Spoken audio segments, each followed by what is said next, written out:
Good morning student. MA first semester education की class में हमारा आज का टॉपिक है एजुकेशनल फिलॉसफी, यानी शैक्षिक दर्शन या शिक्षा का दर्शन जिसे हम कहते हैं।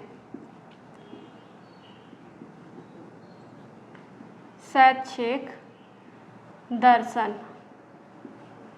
बच्चों, इससे पहले की क्लास में हम दर्शन का अर्थ, परिभाषा, प्रकृति, अध्ययन क्षेत्र इत्यादि के विषय में हम बात कर चुके हैं। ठीक है। शैक्षिक दर्शन, जैसा कि समझ में आ रहा है, ये शिक्षा और दर्शन दो शब्दों से मिलकर बना है,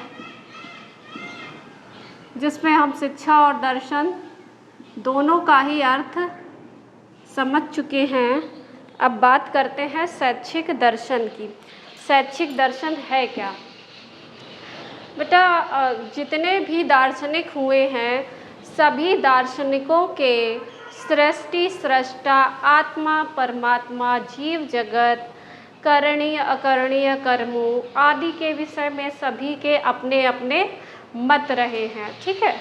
अब जब सभी के मत अपने अपने रहे हैं, देन इसी कारण से शिक्षा का संप्रत्यय अर्थात कॉन्सेप्ट अलग हुआ है, उसके स्वरूप पर चर्चा अलग हुई है, उसके उद्देश्यों की बात करें, उद्देश्य अलग हुए हैं, और जब उद्देश्य अलग हुए हैं तो उद्देश्य प्राप्ति के साधन अर्थात शिक्षण विधियां भी अलग अलग हुई हैं।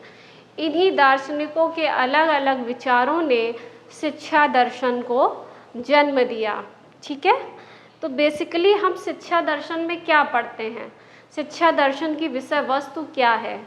तो जैसा आपने ये तो समझा कि ये शिक्षा और दर्शन दो शब्दों से मिलकर बना हुआ है, लेकिन शिक्षा और दर्शन का यानी शैक्षिक दर्शन के अंतर्गत हमारी विषय वस्तु क्या होती है, हम क्या पढ़ते हैं? जैसा कि मैंने बताया, सभी दार्शनिकों के अपने अपने अलग अलग मत हैं और उन मतों के अनुसार ही दर्शन का निर्माण हुआ। जैसे मैंने आदर्शवाद की बात की है, प्रकृतिवाद की बात की है, प्रयोजनवाद की बात की है। ठीक है। तो अब जब हम इन सभी चीज़ों पर चर्चाएं करते हैं तो हमारे जो नया एक कॉन्सेप्ट निकल कर आता है वो ये आता है कि शिक्षा दर्शन में हम शिक्षा दर्शन के अंतर्गत हम क्या पढ़ते हैं? शिक्षा की जो समस्याएं हैं का अध्ययन किया जाता है। शिक्षा दर्शन में क्या किया जाता है? शिक्षा दर्शन में शिक्षा की समस्याओं का अध्ययन किया जाता है।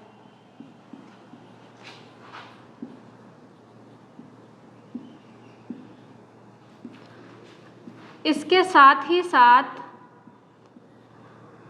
जब हमने अध्ययन कर लिया, स्टडी कर ली, देन हमें उसका समाधान भी करना है।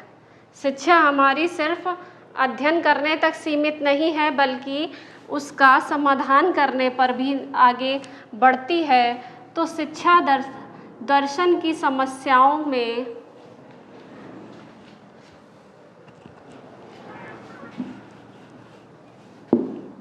शिक्षा की समस्याओं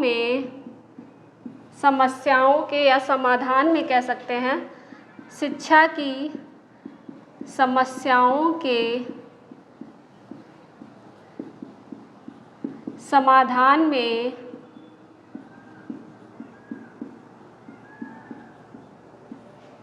दर्शन का प्रयोग शिक्षा दर्शन कहलाता है। दर्शन का प्रयोग शिक्षा दर्शन कहलाता है। ठीक है। यानी शिक्षा की जो समस्याएं हैं उनको दार्शनिक दृष्टिकोण से या दार्शनिक विधियों का सहारा लेकर जो उनका हम समाधान निकालते हैं वो क्या कहलाता है? हमारा इसकी विषय वस्तु है, या कह सकते हैं शिक्षा दर्शन कहलाता है।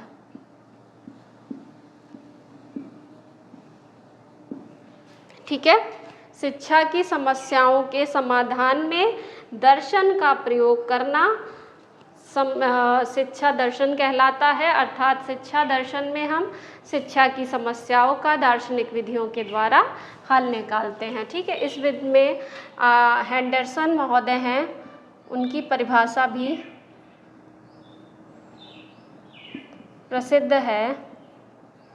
हेंडरसन महोदय ने इस बारे में कहा है, शिक्षा दर्शन शिक्षा की समस्याओं में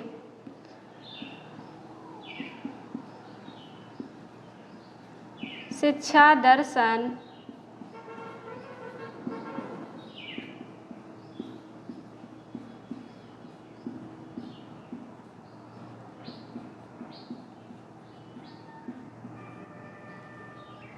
शिक्षा की समस्याओं के अध्ययन में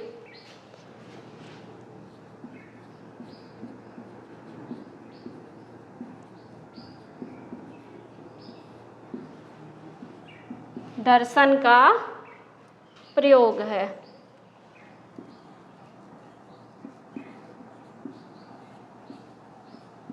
दर्शन का प्रयोग है।